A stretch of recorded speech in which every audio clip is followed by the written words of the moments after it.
Hi hello നമസ്കാരം. പൊന്നാക്കാരൻ ബ്ലോഗ്സിൻ്റെ മറ്റൊരു പുതിയ വീഡിയോയിലേക്ക് എല്ലാവർക്കും സ്വാഗതം. അപ്പോൾ നമ്മൾ വീണ്ടും തുടങ്ങുകയാണ്. ഷാഫി പറമ്പിലിനെ കുറിച്ചുള്ള വിശേഷങ്ങൾ നമ്മൾ വീണ്ടും തുടങ്ങുകയാണ്. അപ്പോൾ ഒന്ന് തുടങ്ങിയതിൻ്റെ ക്ഷീണപ്പോഴും മാറിയിട്ടില്ല. അത് ഒന്നും നമ്മൾ വകവെക്കുന്നില്ല. എന്തായാലും വീണ്ടും നമുക്ക് ഒരു ലോട്ടറി അടിച്ചതുപോലെ ചാനൽ വീണ്ടും തിരിച്ച് കിട്ടിയത് കൊണ്ട് നമുക്ക് വീണ്ടും ആ കാര്യങ്ങളുമായിട്ട് തന്നെ മുന്നോട്ട് പോകാന്നുള്ള ഒരു തീരുമാനത്തിലാണ് ഉള്ളത്. അപ്പോൾ ഇന്നത്തെ നമ്മുടെ വീഡിയോ ഷാഫി പറമ്പിൽ സൗദി അറേബ്യയിൽ പോയപ്പോൾ അവിടെ നടത്തിയ ചെറിയൊരു സ്പീച്ചാണ് ഇന്നത്തെ നമ്മുടെ വീഡിയോ. അപ്പോൾ എന്തായാലും ചാനൽ ആദ്യമായിട്ട് കാണുന്നവരാണെന്നുണ്ടെങ്കിൽ ചാനലൊന്ന് സബ്സ്ക്രൈബ് ചെയ്യുക. അതുപോലെ തന്നെ ബെല്ലൈക്കൻ എനേബിൾ ചെയ്തിച്ചാൽ ഞാൻ അപ്ലോഡ് ചെയ്യുന്ന വീഡിയോകൾ നിങ്ങളിലേക്ക് പെട്ടെന്ന് എത്തിച്ചേരും. പിന്നെ പ്രത്യേകിച്ച് പറയാനുള്ളത് എല്ലാവരും ഒന്ന് സപ്പോർട്ട് ചെയ്യുക. സപ്പോർട്ട് ചെയ്താൽ ഇതുപോലുള്ള കുഞ്ഞു കുഞ്ഞു വിശേഷങ്ങളും കാര്യങ്ങളൊക്കെ ആയിട്ട് നമ്മളെപ്പോഴും നിങ്ങളുടെ മുന്നിൽ തന്നെ ഉണ്ടാവും. അപ്പോൾ എന്തായാലും നമുക്ക് അദ്ദേഹത്തിൻ്റെ ആ മനോഹരമായ അദ്ദേഹം സൗദി അറേബ്യയിൽ ചെന്നതിന് ശേഷം അവിടെ നടത്തിയ സ്പീച്ചിൻ്റെ കുറച്ച് ഭാഗങ്ങൾ കേട്ടിട്ട് നമുക്ക് ഇടവരാം. ഒന്ന്, ഞാൻ കഴിഞ്ഞ ദിവസം മക്കയിൽ പോയിരുന്നു. അവിടുത്തെ അനേകം ആളുകൾ കണ്ടിരുന്നു. അപ്പം അവിടുത്തെ മലയാളി നഴ്സിംഗ് സമൂഹം തന്നെ അവിടുത്തെ 9 ഹോസ്പിറ്റലുകളിലെ വിവിധ ഡിപ്പാർട്ട്മെന്റുകളായിട്ട് വർക്ക് ചെയ്യുന്ന നഴ്സിംഗ് കമ്മ്യൂണിറ്റി അവർ പറഞ്ഞൊരു പ്രധാനപ്പെട്ട ഒരു പരാതി, പല സ്റ്റേറ്റിൽ നിന്നുള്ള ആളുകളും അവരുടെ കൂടെ ഉണ്ട്. ആ കമ്മ്യൂണിറ്റി തന്നെ പറഞ്ഞൊരു പ്രധാനപ്പെട്ട പരാതി, ഏതാണ്ട് അവരുടെ പെർവ്യൂവിൽ തന്നെ 500-ലധികം കുട്ടികൾ വിദ്യാഭ്യാസത്തിന് വേണ്ടി ജിദ്ദയിലേക്ക് വരേണ്ടി വരുന്ന ഒരു സാഹചര്യത്തെ പറ്റിയാണ് പറയുന്നത്. ചില ബസ്സൊക്കെ രാവിലെ 4:45 തന്നെ അവിടെ നിന്ന് എടുത്തിട്ട് 4:45 എടുക്കുകയും വൈകുന്നേരം 4 മണിക്ക് കുട്ടികൾ തിരിച്ചെത്തുകയും ചെയ്യുന്ന ഒരു സാഹചര്യത്തിൽ 12 മണിക്കൂറോളം യാത്രയും ഈ വിദ്യാഭ്യാസ പ്രക്രിയയായിട്ട് അവിടുന്ന് കുട്ടികൾ വീട്ടിൽ നിന്ന് മാറി നിൽക്കേണ്ടി വരുന്ന അവസ്ഥ. ചെറിയൊരു അത്യാവശ്യം വരുമ്പോഴത്തേക്കും ജോലി ഉൾപ്പെടെ ഉപേക്ഷിച്ച് പാരന്റ്സിന് ഇവിടെ വരേണ്ടി വരുന്ന ഒരു സാഹചര്യം. ഇതിന്റെ ഒരു ഫിസിക്കൽ ടോള്, ഇതിന്റെ ഒരു മെന്റൽ പ്രഷർ, കുട്ടികളുടെ ആരോഗ്യത്തിന്റെയും മാനസികമായിട്ടുള്ള ആരോഗ്യത്തിന്റെയൊക്കെ കാര്യത്തിൽ ഇത് അനുഭവിക്കുന്ന ബുദ്ധിമുട്ടുകൾ അവർ ചൂണ്ടിക്കാണിക്കുകയുണ്ടായി. അപ്പൊ അവരുടെ നിവേദനം ഉൾപ്പെടെയുള്ള കാര്യങ്ങളും അവർ ഈ ഹോസ്പിറ്റലുകളിൽ നിന്ന് മാത്രം ഇവിടെ പഠിക്കുന്ന കുട്ടികളുടെ എടുത്ത കണക്കുമായിട്ട് CGA ഗൗരവത്തിൽ ആ വിഷയങ്ങൾ ധരിപ്പിക്കാൻ ശ്രമിച്ചു. വളരെ പോസിറ്റീവായിട്ടുള്ള ഒരു സമീപനമാണ് അദ്ദേഹത്തിന്റെ ഭാഗത്തുണ്ടായത്. ഇനിയിപ്പം ഹറമിന്റെ ബോർഡറിന്റെ തൊട്ടപ്പുറത്താണെങ്കിൽ പോലും ഇപ്പുറത്തും അപ്പുറത്തും കുട്ടികൾക്ക് വരാൻ കഴിയാവുന്ന തരത്തിൽ എംബസിയുടെ കൂടെ മേൽനോട്ടത്തിൽ ഒരു community school, Indian community school ആ പ്രദേശത്ത് വേണം എന്നുള്ള അവരുടെ ആവശ്യം ന്യായമാണ് എന്നുള്ളത് CGA അംഗീകരിക്കുന്നുണ്ട്. അപ്പോൾ വളരെ കോൺക്രീറ്റ് ആയിട്ടുള്ള ഒരു പ്രപ്പോസൽ അവരുടെ മുമ്പിൽ സബ്മിറ്റ് ചെയ്യുകയാണെങ്കിൽ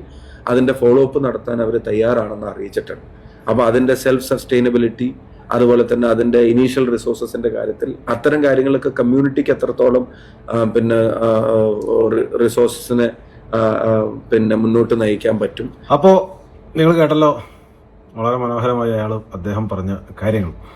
അതായത് നമ്മളിപ്പോൾ ഒരു സ്ഥലത്ത് ഒരു സംഘടന അല്ലെങ്കിൽ ഒരു കൂട്ടായ്മ നമ്മളെ അതിഥിയായി ക്ഷണിച്ച്, നമ്മൾ ഇപ്പോൾ ദുബായിലാണെങ്കിലും അല്ലെങ്കിൽ സൗദി അറേബ്യയിലാണെങ്കിലും ഖത്തറിലാണെങ്കിലും മറ്റേത് GCC കൺട്രിയിലാണെങ്കിലും ഒരുവിധപ്പെട്ട നേതാക്കന്മാരൊക്കെ ചെയ്യുന്ന ഒരു കാര്യം എന്ന് പറഞ്ഞാൽ അവർ ആ പ്രോഗ്രാമിന് വരുന്നു, ആ പ്രോഗ്രാമുമായി ബന്ധപ്പെട്ടിട്ടുള്ള കുറച്ച് കാര്യങ്ങൾ സംസാരിക്കുന്നു, അതിൻ്റെ സംഘാടകരെയും അതിൻ്റെ പിന്നിൽ പ്രവർത്തിക്കുന്ന ആളുകളെയും സന്തോഷിപ്പിക്കുന്നു.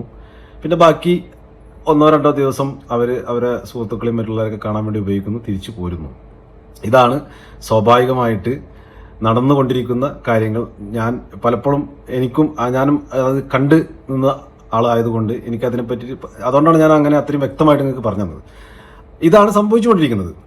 പക്ഷേ ഷാഫി പറമ്പിൽ എന്ന് പറയുന്ന സാമൂഹിക പ്രവർത്തകൻ അല്ലെങ്കിൽ ജനപ്രതിനിധി, അദ്ദേഹം എവിടെ ചെന്നിട്ടുണ്ടെങ്കിലും അവിടെ ആളുകൾ കൊടുക്കുന്ന പരാതി, അത് അദ്ദേഹത്തിൻ്റെ ഒഴിവ് സമയങ്ങളിൽ അതിനെപ്പറ്റി പഠിച്ച് അത് എവിടെയാണ് അത് പ്രസന്റ് ചെയ്യേണ്ടത്, എന്താണ് അതിന് നമുക്ക് വേണ്ടി ചെയ്യാൻ പറ്റുന്ന കാര്യം എന്നുള്ളത് അദ്ദേഹം പഠിച്ചതിന് ശേഷം അത് അദ്ദേഹം പ്രാവർത്തികമാക്കും എന്നുള്ളതാണ് നമുക്ക് കാണാൻ കഴിയുന്നതും നമ്മൾ മനസ്സിലാക്കുന്നതും.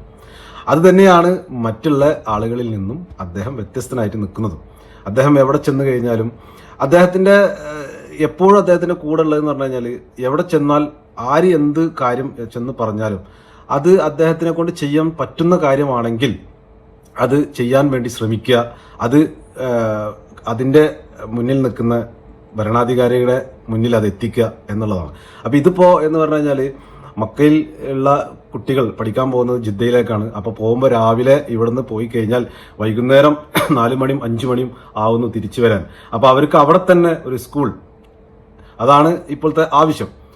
അത് അദ്ദേഹം അധികൃതരിൽ എത്തിക്കാൻ അദ്ദേഹത്തിന്റെ ഭാഗത്തു നിന്നുള്ള എല്ലാ ശ്രമങ്ങളും നടന്നു കഴിഞ്ഞു. ഇതാണ് ഷാഫി പറമ്പിൽ എന്ന് പറയുന്ന വ്യക്തി.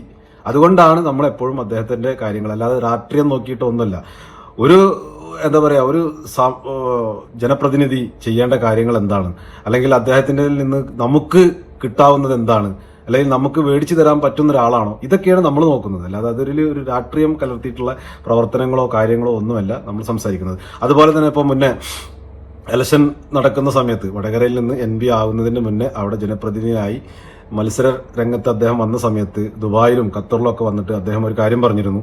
അദ്ദേഹം പറഞ്ഞ കാര്യം, ഞാൻ പാർലമെന്റിൽ എത്തുകയാണെങ്കിൽ പ്രവാസികളുടെ കാര്യങ്ങൾക്ക് വേണ്ടി നിങ്ങൾക്ക് ശബ്ദിക്കാൻ, നിങ്ങളുടെ ശബ്ദമാകാൻ ഒരാൾ ഞാൻ ഉണ്ടാകും. ഇതിന്റെ മുന്നേ ഇവിടെ പല ആളുകളും ഇവിടെ വന്നിട്ട് ഇതിനേക്കാളും വലിയ മോഹന വാഗ്ദാനങ്ങൾ നൽകിയിട്ട് പോയിട്ടുണ്ട്. ഒന്നും എവിടെയും സംസാരിക്കുന്നത് നമ്മൾ ഇതുവരെ കേട്ടിട്ടില്ല. പക്ഷെ അദ്ദേഹം ആ വാക്ക് വളരെ കറക്റ്റായിട്ട് അദ്ദേഹം പാലിച്ചു. അദ്ദേഹത്തിന്റെ ഫസ്റ്റ് സ്പീച്ചിൽ തന്നെ അദ്ദേഹം പ്രവാസികൾക്ക് വേണ്ടിയിട്ട് അദ്ദേഹം സംസാരിച്ചു. അത് നടന്നോ ഇല്ലേ എന്നുള്ളതല്ല, നമ്മളുടെ ശബ്ദമായോ, അത് അദ്ദേഹം പറയുകയും ചെയ്തു. ഞാൻ ഇവിടുന്ന് ജയിച്ചു പോയാൽ നാളെ തന്നെ നിങ്ങളുടെ കാര്യങ്ങൾ പരിഹരിച്ചു തരാമെന്നൊന്നും പറയുന്നില്ല, പക്ഷെ നിങ്ങളൊരു ശബ്ദമായിട്ട് ഞാൻ അവിടെ ഉണ്ടാവും. അത് അദ്ദേഹം ചെയ്യുകയും ചെയ്തു. അതാണ് പറയുന്നത്. അത് അപ്പോൾ അദ്ദേഹം അത് മറക്കാതെ അദ്ദേഹത്തിന്റെ മനസ്സിൽ അതിൽ, അല്ലെങ്കിൽ അദ്ദേഹത്തിന്റെ ഡയറിയിൽ അത് കുറിച്ചു വെച്ചു. അദ്ദേഹം വളരെ വ്യക്തമായിട്ട് ആ കാര്യം അവിടെ പ്രസന്റ് ചെയ്തു. ഇങ്ങനെയുള്ള ഓരോ കാര്യങ്ങളും നമ്മൾ എടുത്തു നോക്കുകയാണെന്നുണ്ടെങ്കിൽ പല കാര്യങ്ങളും ഇതുപോലെ തന്നെയാണ്. അദ്ദേഹത്തിന്റെ പ്രവർത്തന രീതികൾ അങ്ങനെയാണ്. ഇപ്പോൾ വടകരക്കാർക്കാണെന്നുണ്ടെങ്കിലും അദ്ദേഹത്തിനെ പോലുള്ള ഒരു MP-യെ കിട്ടിയതിൽ വളരെ സന്തോഷിക്കുന്നു. അവിടെയുള്ള ആളുകൾ തന്നെ പല ചാനലിലൊക്കെ വന്ന് പറയുന്നു. കാരണം ഒരു കാര്യവും നമ്മൾ ചെന്ന് പറഞ്ഞാൽ അതിനൊരു മുടക്കമില്ല. അദ്ദേഹത്തിന് ചെയ്യാൻ പറ്റുന്ന കാര്യങ്ങളാണെങ്കിൽ അദ്ദേഹം വന്ന് ചെയ്തു തരുന്നു.